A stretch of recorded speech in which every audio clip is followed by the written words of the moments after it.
E aí, rapaziada, o meu nome é Iago Castex, esse é o canal Debusturk Ações, e o último vídeo que eu soltei aqui eu tava falando sobre a queda do mercado, né? Esse período aí de baixa que a gente tá vivendo já há algum tempo, algumas semanas, e eu tava falando sobre as oportunidades que esses períodos costumam trazer pra gente, né? Oportunidades que costumam aparecer em momentos de queda como esse, e eu citei o fato de que nesse momento de queda as estatais de uma maneira geral estão muito baratas. E eu tava vendo esse vídeo de novo, assistindo ele aqui para editar, e eu pensei, bom, por que não fazer um vídeo mostrando na prática, né, pra gente ver aqui na prática mesmo, em números, o quão baratas estão essas ações estatais, porque isso é o tipo de coisa que não acontece todo dia, né, esse período de baixa das estatais está muito acentuado. É um grupo específico ali de ações que estão sofrendo, né, por alguns motivos específicos, estão sangrando muito. Na minha opinião, podem estar representando uma ótima oportunidade nesse momento. A gente vai falar um pouquinho sobre isso nesse vídeo e eu vou mostrar na prática o quão baratas essas ações estão. Comenta aqui embaixo porque eu queria saber se... Eu tenho uma visão de estatais que não é igual à visão de algumas pessoas, né? Algumas pessoas não investem em estatais porque acham arriscado e tal, não gostam de governo. Eu acho que isso é um ponto válido, mas não sou tão extremista assim. Eu acho que, enfim, tem seus pontos negativos, mas podem sim representar ótimas oportunidades de investimento em momentos como esse, por exemplo. Você investe em estatais? Comenta aqui embaixo, eu queria ver qual é a opinião da galera de maneira geral quanto a isso. Tirando isso, se inscreve no canal se você não for inscrito ainda e vamos lá, vamos pro vídeo. Bom, então vamos lá, né? Eu vou falar de 3 estatais aqui, porque todo mundo conhece, porque eu acho que essas 3 em específico estão representando ótimas oportunidades nesse momento. Essas ações são Banco do Brasil, Sanepar e BB Seguridade. Para deixar claro, eu não sou aquele cara que é bitolado em análise fundamentalista, PVP, PVPA, PL, esse PL aqui faz sentido, então eu vou comprar. Eu não sou esse cara, eu gosto de levar muitos outros aspectos em consideração antes de fazer um investimento. Dinheiro em caixa, gerenciamento, marca, marketing, vantagem competitiva, tudo isso eu gosto de levar em consideração, mas nesse caso aqui, como essas empresas são empresas grandes, são empresas majoritariamente físicas, né? Então, esse tipo de empresa favorece a análise fundamentalista, né? A análise fundamentalista costuma funcionar bem com essas empresas que são empresas de dividendo e de valor. Então, a gente vai usar a análise fundamentalista aqui para, enfim, dar uma olhada nos números e ver o que eles estão dizendo pra gente nesse momento. Vamos lá. Bom, então vamos lá. Primeira empresa, Banco do Brasil. Qual é a primeira coisa que me interessa aqui no Banco do Brasil? O Banco do Brasil, como todos os outros bancos, foi muito prejudicado pela pandemia, né? A gente teve aquelas provisões aumentando, e a gente viu, em geral, o dividend yield dos bancos caindo bastante, né? O payout dos bancos caiu com violência. O caso do Banco do Brasil não foi diferente, né? A gente teve aqui uma queda no payout, mas mesmo assim, com lucros reduzidos no período da pandemia, com provisões e com payout caindo ali, a gente ainda assim tem hoje um dividend yield no Banco do Brasil de quase 7%. Então a gente consegue ver aí uma resiliência no banco, e a gente consegue ver um banco que manteve os seus dividendos mesmo em situações adversas. No Banco do Brasil é interessante a gente usar essa métrica aqui também que chama PVP, né? Preço sobre valor patrimonial. O que isso significa? O preço da ação, quanto a gente está pagando pela ação comparado com o valor em patrimônio que aquela empresa tem. Então, o que isso aqui significa? O que esses números significam?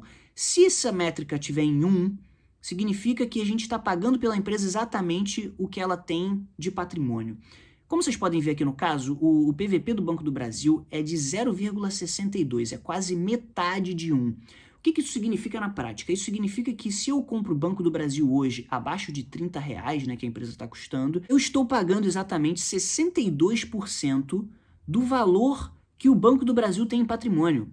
E eu não estou falando de geração de caixa, eu não estou falando da capacidade do banco de gerar lucro, né, de gerar caixa, eu estou falando de patrimônio, prédios e tudo mais, todo o patrimônio que o banco tem, eu estou comprando a ação por quase metade do valor que ele tem em patrimônio. Então isso aqui é um tipo de coisa que não acontece todo dia, né? Um preço muito descontado, que está muito abaixo só do valor patrimonial, excluindo tudo que a empresa pode gerar para a gente em resultado. Se a gente olhar aqui o PVP histórico do Banco do Brasil, ele nunca foi muito alto, mas a gente pode ver que ele está em baixas históricas, né? A única coisa perto do que a gente está vendo hoje aconteceu em 2015, que foi o auge daquele furacão ali do PT, impeachment da Dilma, uma época que a Bolsa brasileira estava muito em baixa e a gente está em níveis parecidos agora. Então, isso aqui é uma ótima indicação, né, de que o Banco do Brasil está realmente muito barato, né, pelo menos muito abaixo do valor que ele tem só em patrimônio. Para a gente conseguir enxergar isso aqui melhor, né, a gente pode usar essa métrica aqui que chama VPA, Valor Patrimonial por Ação. Se o Banco do Brasil fosse estar custando exatamente o que ele tem hoje em valor patrimonial, o preço da ação teria que ser R$ 47,27. Isso aqui equivale aos 100%, né? Aquela métrica de PVP está em 0,62, se ela tivesse em 1, a gente teria o preço da ação em 47,27. Hoje o preço da ação está a menos de R$ 30. Então isso aí é uma ótima indicação para a gente também de que o preço realmente está atraente nesse momento. O PL do Banco do Brasil hoje está em 5,30, o que é um PL baixo, né? Um PL claramente baixo. Normalmente as empresas têm PLs mais altos do que isso, principalmente as de tecnologia, né? O PL do Banco do Brasil não é um PL muito alto por si só, é uma empresa que é punida ali por ser estatal e tal, não tem um PL tão alto assim historicamente, mas se a gente comparar com os PLs históricos do Banco do Brasil, o PL de hoje está abaixo da média, né? Está ali consideravelmente abaixo da média, e se a gente quiser PLs mais baixos do que isso, a gente vai ter que ir ali de novo para 2015, né? Que foi aquele período negro da história do Brasil. E lembrando que a gente está falando do Banco do Brasil, né, que é a empresa mais antiga listada em bolsa no país, uma empresa que é centenária, já tem mais de 100 anos, é uma empresa que dá lucro, né, constantemente, é uma empresa que deu mais de 13 bilhões de lucro em ano de pandemia, né, então... E aí muita gente vai falar, mas é estatal. Sim, é estatal, mas sempre foi estatal. Ela é estatal há mais de 100 anos.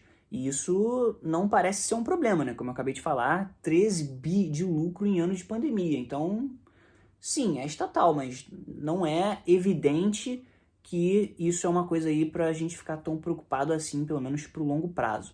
Mas ela é mal gerida. 13 bilhões de lucro em anos de pandemia. É o tipo de argumento que causa o silêncio na sala. É lógico que o Banco do Brasil tem seus defeitos, né? A gente não está falando de uma empresa com uma administração excepcional, como não poderia ser pelo fato de ser uma estatal, mas a gente está falando de um modelo de negócio que é extremamente lucrativo. A gente está falando de um país que favorece muito o sistema bancário, né? A gente está falando de uma empresa que tem o apoio do Estado, o que pode ser uma coisa ruim, mas também pode ser uma coisa boa, né? Tem seu lado positivo. Enfim, como uma oportunidade de crescimento, né, de valor de ação, eu acredito bastante no Banco do Brasil, mas não é aquela ação que vai multiplicar por 5. Agora, como pagadora de dividendos, a gente tem que admitir que o Banco do Brasil, nesse momento, parece uma oportunidade muito interessante. Próxima empresa aqui que a gente vai dar uma olhada, Sanepar. Sanepar hoje, SAPR4 está custando menos de R$ 3,90, né? Preços ridículos para Sanepar, preços que a gente sinceramente não vê todo dia, né? Isso aqui é o tipo de coisa que é rara de acontecer.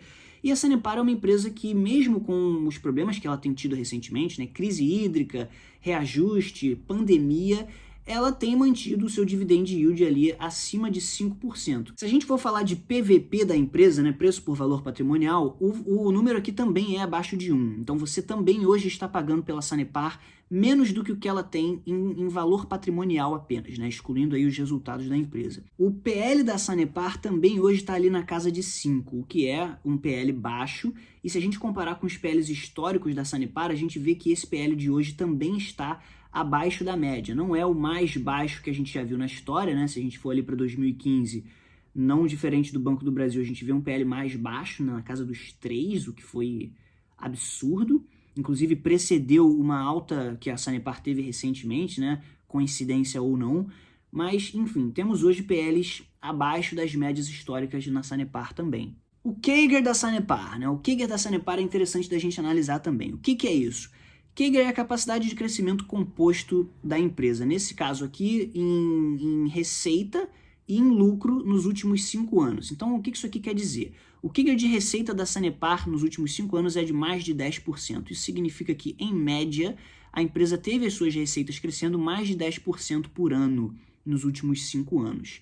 O CAGR de lucro da Sanepar é de mais de 17%, né? Quase 18%. É quase o dobro do CAGR de receita. Então, o CAGR de receita da Sanepar ser mais de 10%, na minha opinião, já é uma coisa sensacional, porque a Sanepar meio que já abastece todo o estado do Paraná, praticamente. Então, o fato da empresa conseguir crescer a receita mais de 10% todo ano é uma coisa impressionante já por si só, e o fato da empresa conseguir lucrar, crescer o lucro, né, mais de 17%, quase 18% por ano, quase o dobro do CAGR de receita, isso é mais impressionante ainda e isso mostra a eficiência da operação da Sanepar, que por mais que seja uma empresa estatal, é sabidamente, comparada com as outras estatais de saneamento da Bolsa, uma das mais eficientes. E essas métricas aqui deixam isso claro pra gente. Então a gente está falando de uma empresa muito boa, né? Uma empresa muito eficiente, que é a Sanepar. É uma empresa que tem uma regularidade impressionante, uma constância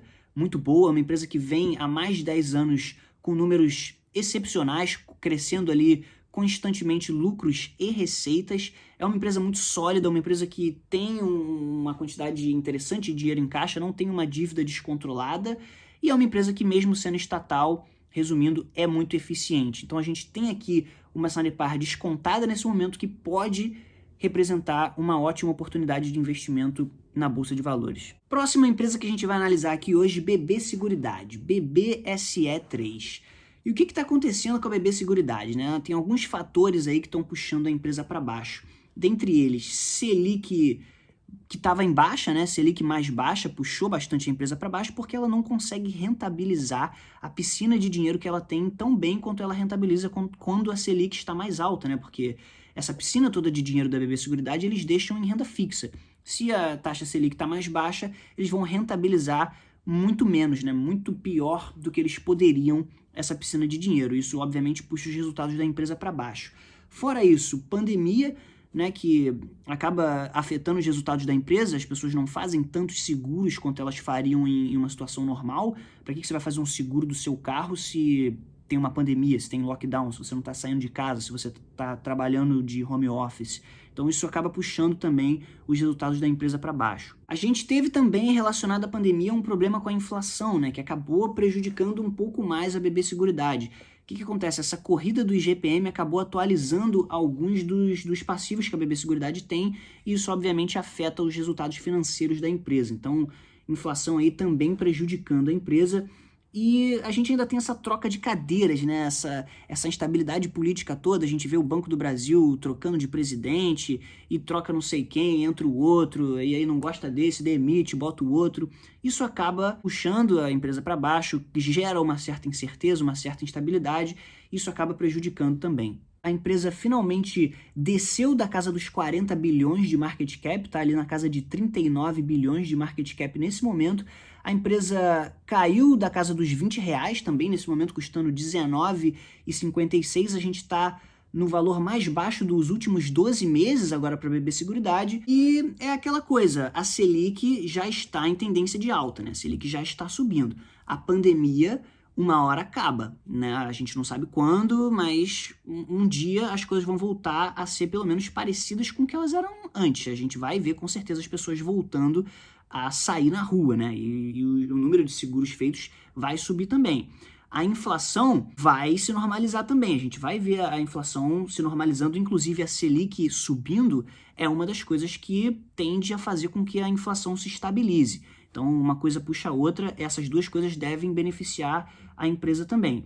E essa instabilidade política, a gente sabe como é que é a política. Uma hora a política tá ruim, outra hora ela tá boa. As coisas mudam, né? A gente sabe que isso é feito de ciclos. Se existe uma instabilidade política hoje, pode ser que amanhã ou depois ela não exista, ou que ela seja mais fraca. Enfim, o que eu quero dizer é que tudo isso que está puxando a BB Seguridade para baixo, né, são basicamente fatores temporários, fatores que vão passar mais cedo ou mais tarde. E a BB Seguridade, nesses preços, acaba representando uma oportunidade muito interessante, não só para valorização, mas também para dividendos, né? Porque a gente tem uma empresa que é uma ótima pagadora de dividendos, uma empresa que deve ter os resultados melhorando daqui para frente e que não tem por que não continuar pagando ótimos dividendos. E eu tô citando essas 3 empresas aqui, são empresas de valor, empresas que pagam dividendos, né? Eu tô falando principalmente aqui para você que tem uma estratégia mais focada em dividendos.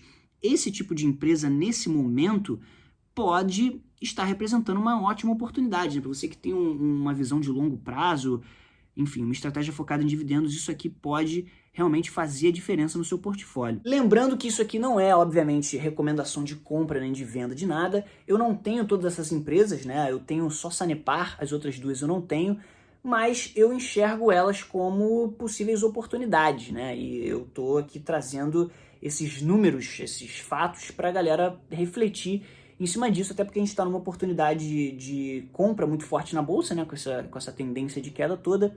E, enfim, essa reflexão pode fazer sentido para alguns. E é isso, rapaziada. Vou ficando por aqui. Até a próxima. Espero que vocês tenham gostado do vídeo. Um abraço.